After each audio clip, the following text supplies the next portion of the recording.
Hey, so I am going to talk a little bit about mental illness. Most of us have heard that depression, anxiety, bipolar disorder, and other mental illnesses are caused by a chemical imbalance in the brain, and that chemical imbalance is hereditary or genetic.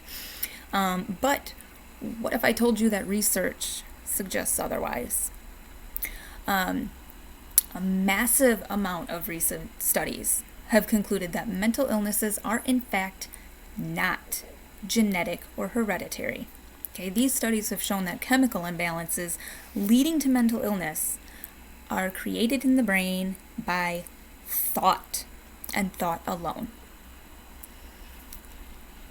And you can actually rewire your brain and balance out those chemicals that lead up to those mental illnesses by your own thoughts. So here's why. Our brains are built to naturally focus on negative over the positive. Okay, that's just the way they are. Structures in the brain, including the frontal lobe and the hippocampus, regulate your mood and emotions. The frontal lobe controls voluntary movement, expressive function, and a collection of cognitive skills, okay, including the capacity to plan, initiate, organize, self-monitor, and control one's responses to situations. The hippocampus is associated mainly with memory.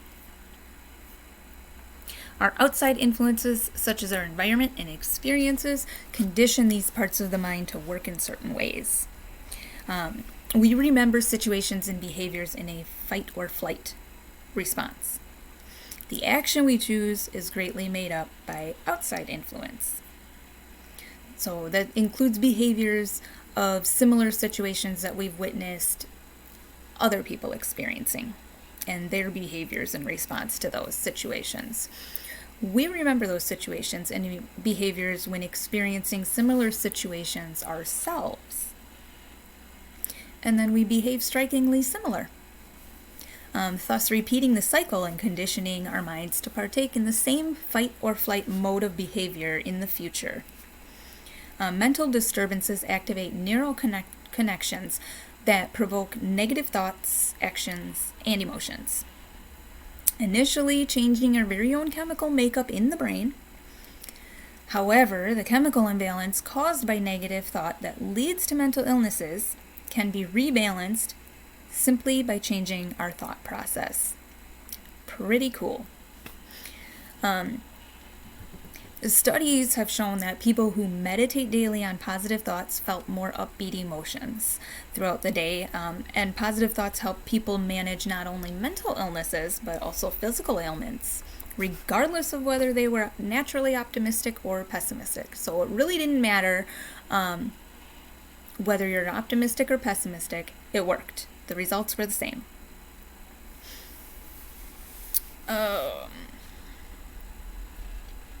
So it is absolutely 100% possible to refrain from negative thinking, even if you've already reached a level of an elevated chemical imbalance that has led up to a mental illness. Okay, the key is to regain control of the frontal lobe part of the brain, reconditioning it to respond differently, which in turn diminishes current mental illnesses and limits the chance of future mental illnesses reoccurring.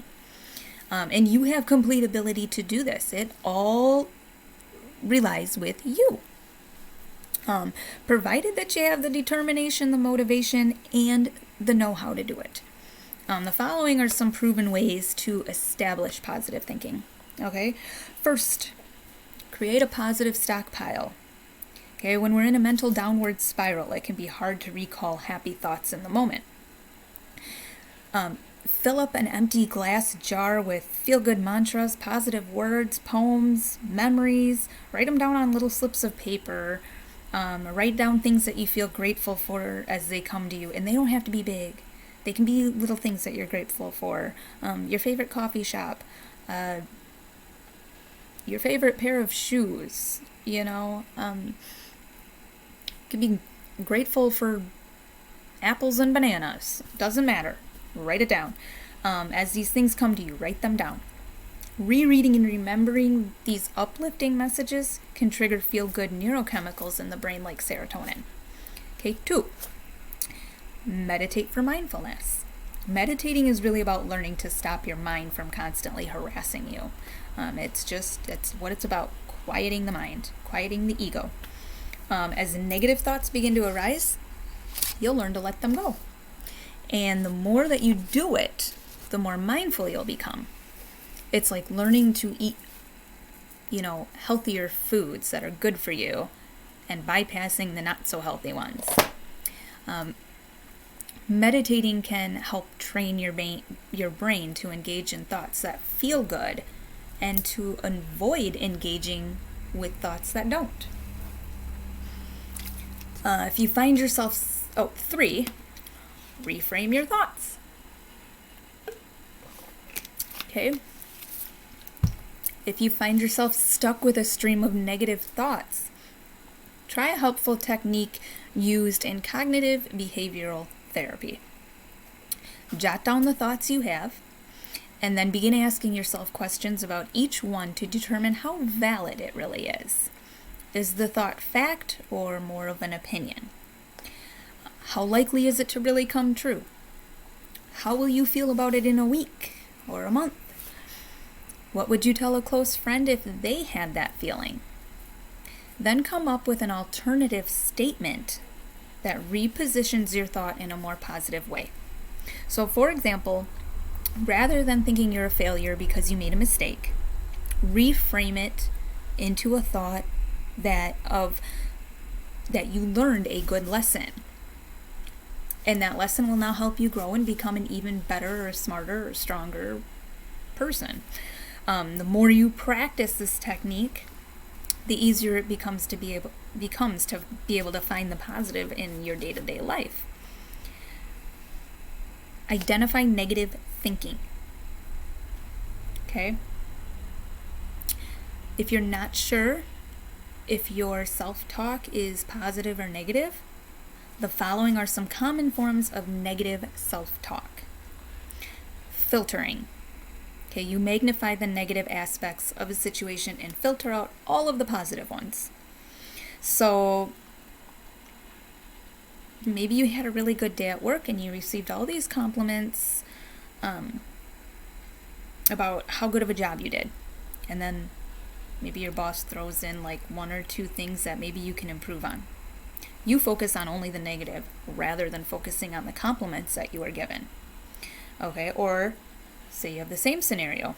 You do really good at work, you get all these compliments, but then that evening, you focus only on your plan to do even more tasks, and you forget about all of the compliments that you received. Okay, personalizing. When something bad occurs, you automatically blame yourself.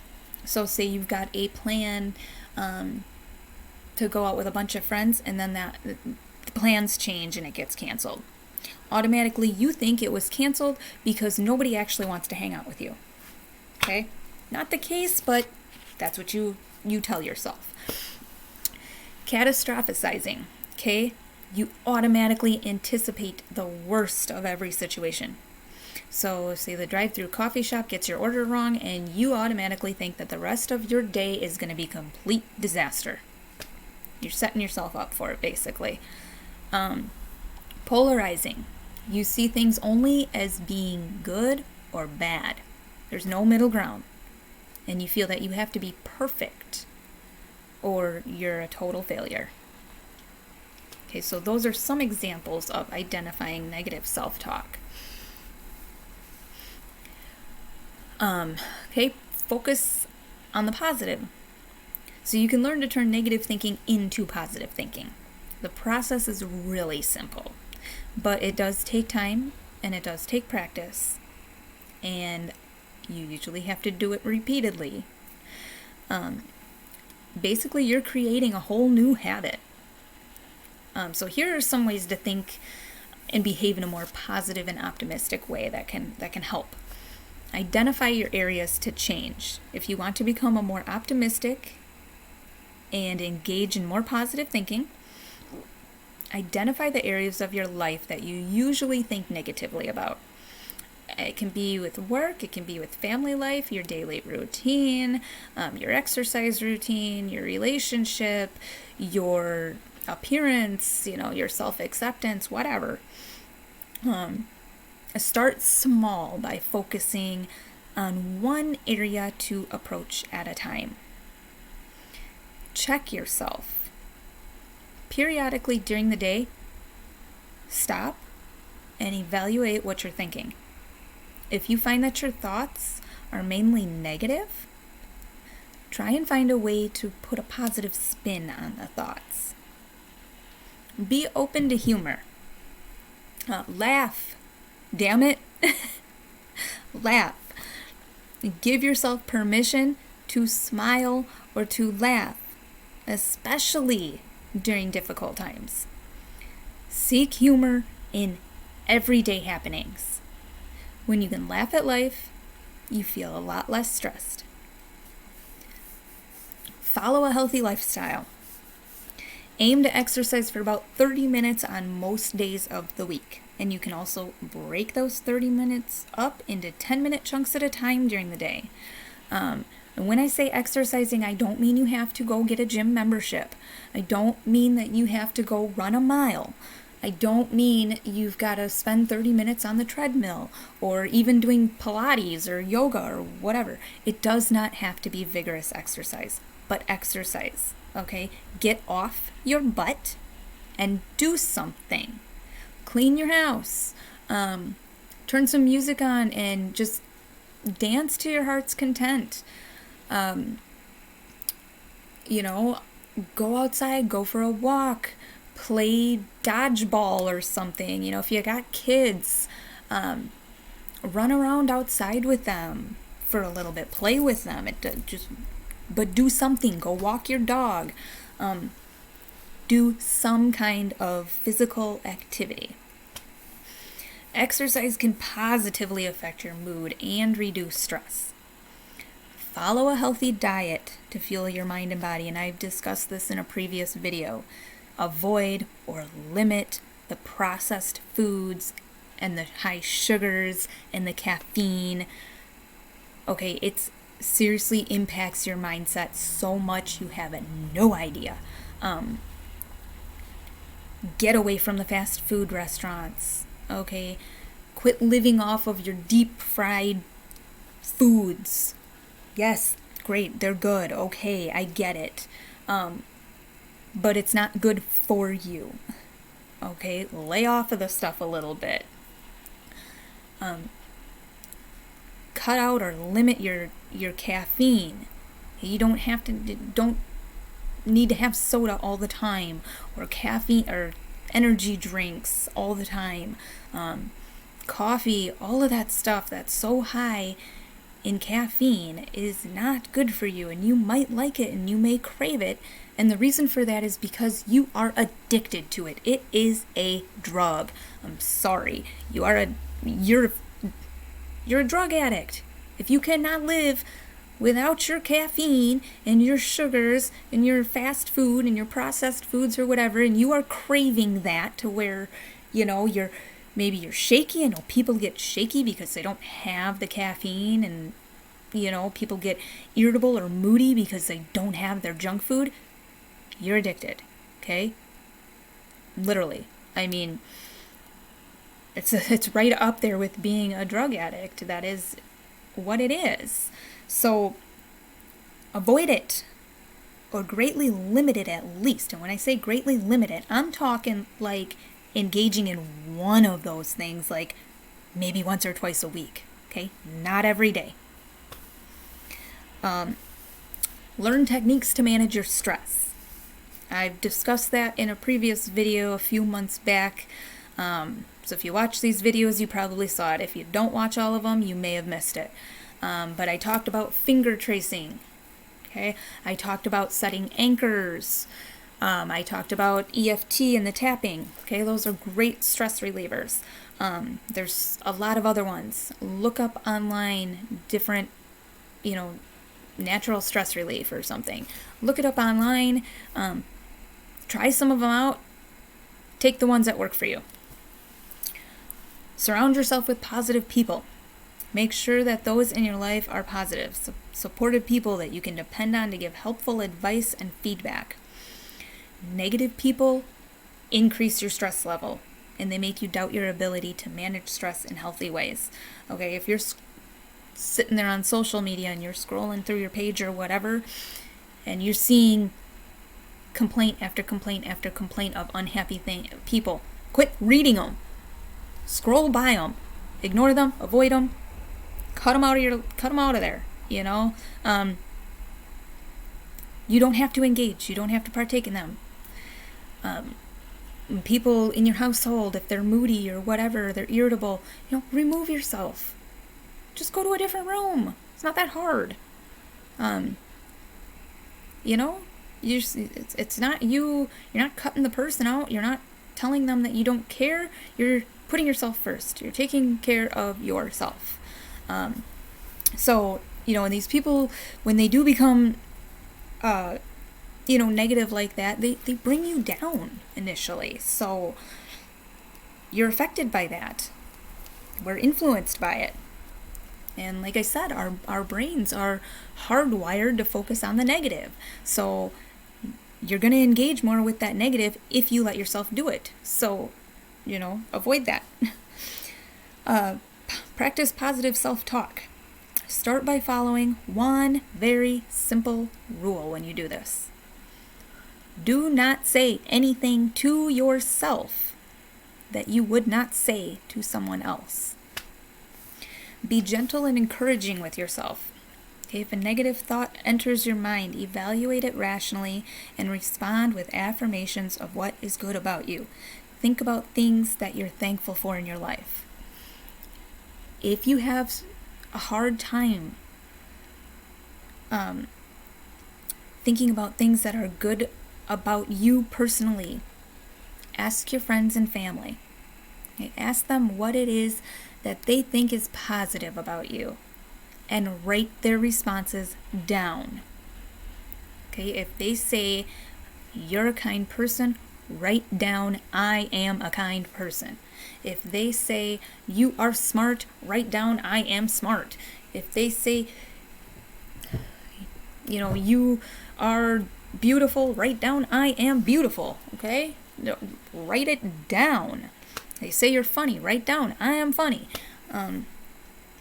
Writing these things down makes it so that it's available to you. So when you have these negative thoughts that enter your mind about yourself, you can pull out what these people said and repeat them to yourself. You can read them out loud to yourself. And that will help get the gears going too, to where you might start thinking of other things that are positive about you. Most of the time, when we express thoughts or behaviors to doctors that are negative, we're immediately prescribed an antipsychotic prescription drug. Okay, and these drugs work by altering the effect of certain chemicals in the brain, such as dopamine and serotonin, to name a couple of them. These chemicals have the effect of changing your behavior, your mood, and your emotions. However, this treatment is referred to as medical masking, meaning they do not increase our ability to resolve the chemical imbalance permanently, but rather temporarily mask the condition. When the medication stopped, the symptoms in the chemical imbalance reemerge. And they reemerge right where they left off. Okay, they don't start back at the beginning and slowly progress. Wherever that chemical imbalance was, the severity of it when you started that medication is exactly where it picks up when you go off the medication. Okay? But these drugs were initially created to only be a crutch, not a dependent, lifelong thing that you need to have. Okay? They were not created to be used long term. None of them were created to be used long term. All of them were created to simply be a temporary crutch, and that is it. But the problem is that most people that start them end up having to take them for the rest of their life. And the reason for that is because what they were created for was not only just to be a crutch, but to be used alongside with therapy and guidance and coaching and other sources, other resources, to help people in developing new ways of positive thinking so that the drugs could be eliminated from use after a short period of time. That is the intention of them. That is not what happens. The drugs are intended to be slowly weaned out of the person's life and out of their body, and as the therapy and the guidance is increased. So as it's meant to be, that the medication is being weaned off and the guidance and therapy is increasing at the same rate, at the same time, to basically counteract. Okay, and it's meant to do that until those drugs are no longer needed. But sadly, that whole step has been long forgotten. And now you can walk into a clinic, come out with a prescription, and never ever have to seek any kind of guidance or self-work or anything. You don't have to do any of that to reframe your mindset. But the problem is you'll be dependent on the drug for the rest of your life. So sure, it makes the process a lot faster and easier, and you don't have to do so much. You don't have to put in as much work on yourself. But unless you want to live your life dependent on prescription drugs to get through your day, they're useless. Okay? They're not helpful in reframing your mindset, and they're going to become a permanent part of your life, followed by a continuous long list of side effects. So another fact that a lot of people don't know, and as I stated, this stuff is fact. This is not my opinion. This is found from doctors and scientists and research studies. Okay, that is where this information came from. All of it. It is fact-based. You can look it up. In fact, I would like you to, because then you have verification. Okay? It is fact-based. And this part is a little bit scary,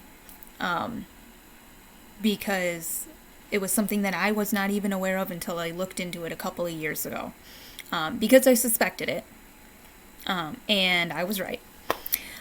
But these drugs also kill off brain cells within the frontal lobe and the hippocampus. Most people don't know that. And remember, these two parts of the brain are the parts that are responsible for thought, response, and memory. They are the very parts of the brain needed to reframe your mindset. Okay? And these brain cells that are killed off by these prescriptions, antipsychotic drugs, to combat depression and anxiety and bipolar and all that stuff, those brain cells don't come back. They're gone. Okay? They do not reproduce. They're done. They are gone. Okay? For good. The good news is that there are new ones that are continually developing, but the old ones are gone for good. Okay? So despite that the old ones are no longer there, and the new ones continually develop. And as the new cells develop, the function of the frontal lobe and the hippocampus is also continuing to develop.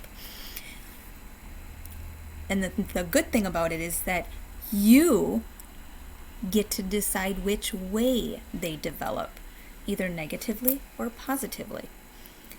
So you are feeding your frontal lobe and your hippocampus. You are feeding those parts of your mind that are responsible for your thought, your response, and your memory. They are responsible for your mindset, and you control how they function. All of it falls on your shoulders. It's all your responsibility. So if you feed into the negative,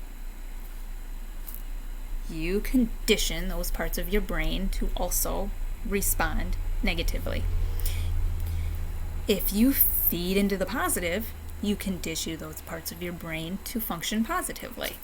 It's pretty simple. So anyway, that is a little bit about that.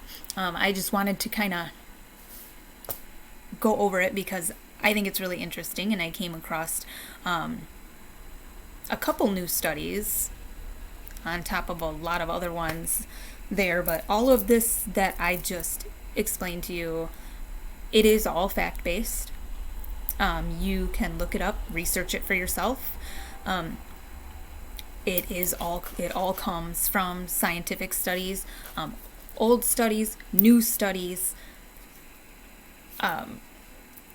It all comes from a lot of research. We're continually doing research on mental illnesses, trying to figure out, where it comes from and what happens with it, what it develops into, and this and that. And they are coming to a conclusion that we actually can change voluntarily. We can change our chemical makeup in our brain